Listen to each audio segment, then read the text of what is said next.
ఈ రోజుల్లో మనుషులను నమ్మడం కన్నా న్యాయ వ్యవస్థలో వచ్చే తీర్పులు, న్యాయ వ్యవస్థతో ఉన్న నమ్మకమే ఇప్పుడు గొప్పది. ఎస్, రాజకీయ నాయకుడైనా, ఎంత పెద్ద మహానుభావుడైనా ఈరోజు ఎవరిని ప్రజలు నమ్మే పరిస్థితి లేకుండా ఆ రాజకీయ నీతి అలా చేస్తుంది. తాజాగా తిరుమల తిరుపతి శ్రీ వెంకటేశ్వర స్వామి యొక్క దేవాలయం గొప్పతనం గురించి చెప్పాల్సిన అవసరం లేదు. ప్రపంచంలో నలుమూలల అతి ముఖ్యమైన, అతి ప్రాచీనమైన ప్రదేశంగా ఆంధ్రప్రదేశ్ రాష్ట్రంలో కొలువుదీరిన సాక్షాత్తు శ్రీ వెంకటేశ్వర స్వామి గారు అక్కడ ఉన్నారు అనేది చాలామంది నమ్ముతారు. చాలా ప్రతిష్టాత్మకమైన ఒక దేవాలయంలో గొప్ప దేవాలయంగా తిరుమల తిరుపతి దేవస్థానం అనేది చెప్పుకుంటుంటారు. ఇలాంటి తిరుమల తిరుపతి దేవస్థానంలో గతంలో మనం లడ్డూ వివాదం చూసాం. లడ్డూలో కల్తీ నెయ్యి కలుపుతున్నారు. వైఎస్ఆర్సీపీ పార్టీ అధికారంలో ఉన్నప్పుడే వీళ్ళు యథేచ్ఛగా కల్తీ నెయ్యి కలిపి ఆగం చేశారు, దేవాలయ ప్రతిష్టతను దెబ్బతీశారు అంటూ ప్రస్తుతం కూటమి సర్కార్ ఆరోపణలు చేసింది. ఈ ఆరోపణలు చిన్న ఆరోపణలు కావు. అసలు ఎలాంటి ఆధారాలు చూపించకుండా నోటి మాట ద్వారా ఇలాంటి వ్యాఖ్యలు చేసింది. తర్వాత ఇది కోర్టు దృష్టికి కూడా వెళ్ళిన సంగతి తెలిసిందే. తాజాగా ఇది ప్రస్తుతం కోర్టులో ఉంది. ఈ ఇన్వెస్టిగేషన్ కూడా బ్రహ్మాండంగా దీని వెనకాల జరుగుతుందనేది క్లియర్గా తెలుస్తుంది. అయితే ఇక్కడ తాజాగా ఆంధ్రప్రదేశ్ హైకోర్టు ఒక కీలక ఆదేశాలు జారీ చేసింది తిరుమల తిరుపతి లడ్డూకు సంబంధించిన వివాదంపై.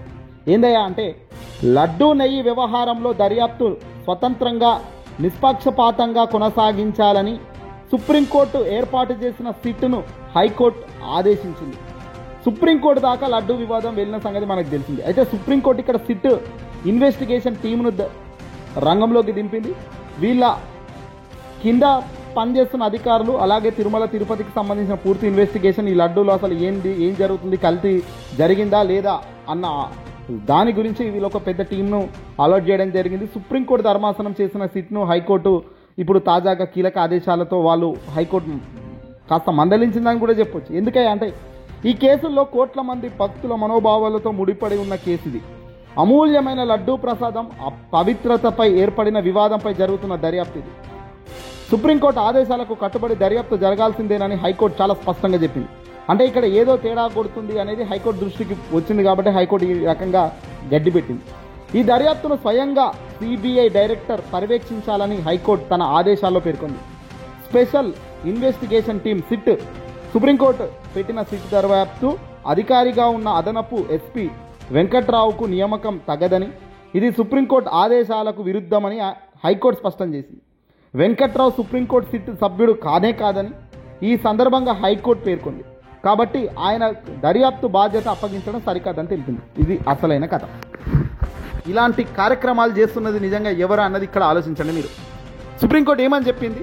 సిట్ దర్యాప్తు అనేది వేస్తున్నాము. ఈ సిట్ దర్యాప్తు లడ్డూ వివాదం యొక్క పరిష్కారం కొరకు పనిచేస్తుంది. వాళ్ళు తుది రిపోర్ట్ ఇస్తుంది, ఫైనల్గా ఏంది అనేది తెలుస్తుంది. కానీ ఇక్కడ అసలు సుప్రీం సిట్ ఆ దర్యాప్తు అధికారిగా అసలు జె వెంకట్రావు అనే వ్యక్తి నియామకమే కాలేదట.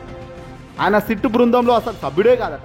మరి సిట్ బృందంలో సభ్యుడు కాని వ్యక్తి ఆధ్వర్యంలో ఈ వ్యవహారం జరగడం అంటే దాని అర్థం ఏంటి? సుప్రీంకోర్టు ఆదేశాలను విరుద్ధంగా పనిచేయడం అన్నట్టే కదా.